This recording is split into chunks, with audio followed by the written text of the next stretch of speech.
શિયાળો આવે અને આપણા ઘરમાં પાઉંભાજી ન બને એવું તો બને જ નહીં. આ વટાણા, ફુલાવર, કોબી, ગાજર, રીંગણા બધા વેજીટેબલ લીધા અને નાખ્યો કિચન કિંગ મસાલો. 1 થી 2 ગ્લાસ પાણી નાખ્યું અને 4 સીટી કરાવી નાખી.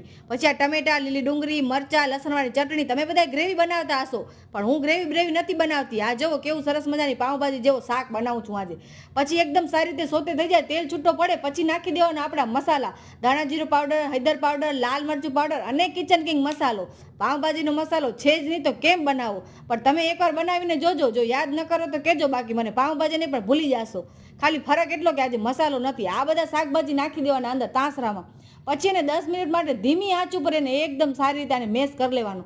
હવે વારો આવ્યો પાઉંભાજીને ટેસ્ટ કરવાનો. હાલો પતિદેવ કને હાલી અને ટેસ્ટ કરાવીએ. પતિદેવે કીધું ખાલી પાઉંની કમી છે, બાકી પાઉંભાજી જેવો જ લાગે.